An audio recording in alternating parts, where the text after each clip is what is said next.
एक छोटी सी पहाड़ी बस्ती के पास था एक घना जंगल, भैरवन। उसी बस्ती में रहते थे दो दोस्त, अर्जुन और कबीर। अर्जुन को प्रकृति से बहुत प्यार था। उसे पेड़ों, नदियों और जानवरों की तस्वीरें लेना बहुत पसंद था। कबीर थोड़ा शरारती और निडर था। उसे हर चीज में रोमांच चाहिए था। एक दिन दोनों ने फैसला किया, चलो भैरवन चलते हैं असली एडवेंचर करने। जंगल में चारों ओर शांति थी। पेड़ों से छनकर धूप गिर रही थी, पक्षी उड़ रहे थे और हवा में मिट्टी की खुशबू थी।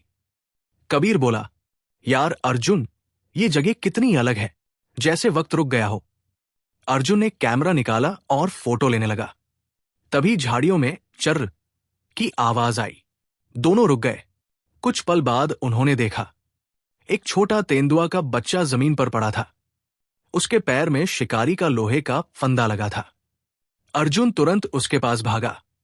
ये किसी शिकारी का फंदा है। कबीर ने जेब से छोटा चाकू निकाला और सावधानी से फंदा काटने लगा। तेंदुआ दर्द में कराह रहा था, लेकिन अर्जुन ने धीरे से कहा, डर मत, हम तुम्हारी मदद करने आए हैं। जानवर कुछ नहीं बोला, लेकिन उसकी आंखों में डर और भरोसा दोनों झलक रहे थे। फंदा खुल गया। तेंदुआ थोड़ी देर बाद शांत हो गया, लेकिन उसके पैर में चोट थी। वो चल नहीं पा रहा था। दोनों ने बांस और शर्ट से एक छोटा स्ट्रेचर बनाया और उसे उठाकर जंगल के अंदर एक सुरक्षित जगह ले गए। रात होने लगी थी और दूर से जीप के इंजन और कुत्तों के भौंकने की आवाजें आने लगी। अर्जुन, ये वही शिकारी होंगे जिनका फंदा था।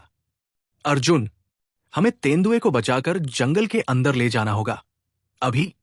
दोनों ने तेंदुए को उठाया और दौड़ पड़े। पीछे से टॉर्च की रोशनी और शिकारियों की आवाजें पास आती जा रही थी। वो यही कहीं है। कबीर फिसल गया, पर अर्जुन ने उसका हाथ पकड़ लिया। कबीर, अगर हम नदी तक पहुंच गए तो ये जीप वाले हमारे पीछे नहीं आ पाएंगे। दोनों ने तेंदुए को उठाया और पूरी ताकत से नदी की ओर भागे। बारिश शुरू हो गई थी। नदी का पानी तेजी से बह रहा था।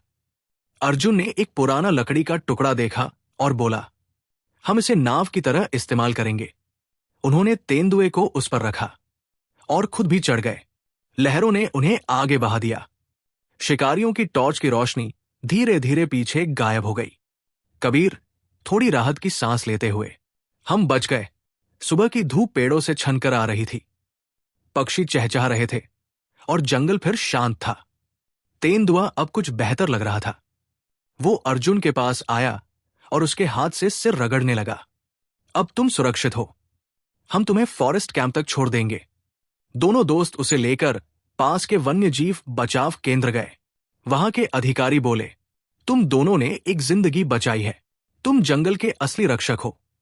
शाम को अर्जुन ने आसमान की तरफ देखा और बोला, हमने कुछ बड़ा नहीं किया, बस सही काम किया।